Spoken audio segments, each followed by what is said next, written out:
So on that day, if he insists on staying in power, it will be an unconstitutional government, and he will be declared a rebel government. What happened in December 5th was a clear testimony that every ordinary persons with their ordinary understanding will cast doubt into the electoral results. There is no military solution to a political problem, let me tell you that, and we are not fools.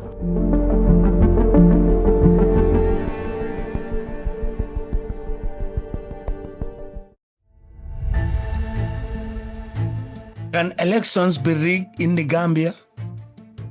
In the ensuing days after the U-turn, Jammeh and his trusted allies, the likes of Seedy Njie, Balagaba Jahumpa, and others within the APRC, hired veteran lawyer Edu Gomez, who put up a sea of papers to petition the IEC. The matter couldn't be heard in court because there were no Supreme Court judges.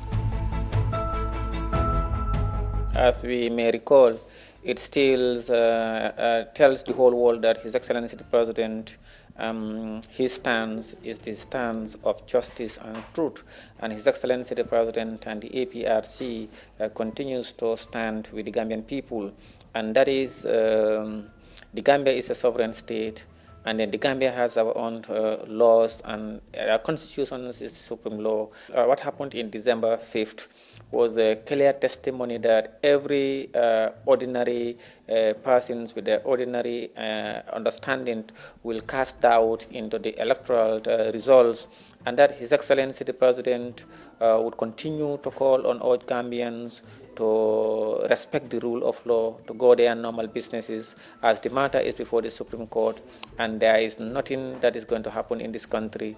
The sovereignty and territorial integrity of this great country will be defended by each and every sovereign Gambians.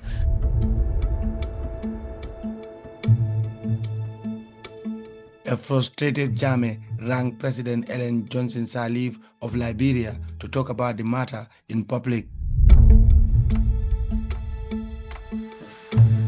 Yeah, you wanted to talk to me again. Yes. With regards to our last meeting when you came here, I want to request your assistance as the chairperson of the ECOWAS Authority of Heads of State to help us resolve this impasse peacefully through the courts. I hereby request you to facilitate the release of for ECOWAS to facilitate the release of the judges, so that they can come and help us resolve constitutionally through the Constitution of the Gambia.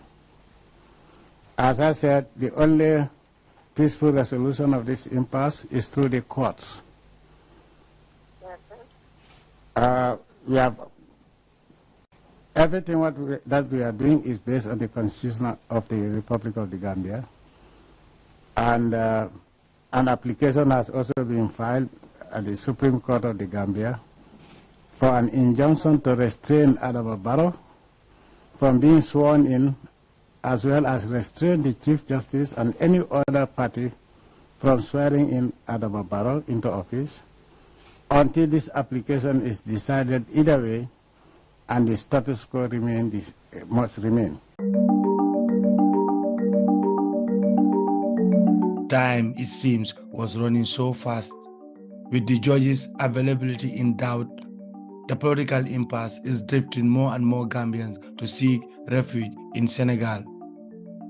Meanwhile, at the Caraba Beach Hotel, where the incoming president and his team are based, they are deploying every strategy in their books to neutralize the threats from Jammeh and his supporters.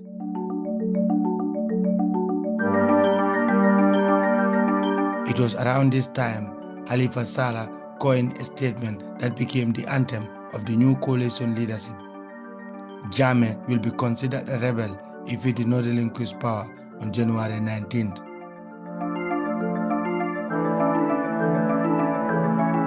The Constitution says his term of office expires in 5 years, and that's in January. And it also says that when it expires, the term of office of the incoming president starts. So on that day, if he insists on staying in power, it will be an unconstitutional government, and he will be declared a rebel government.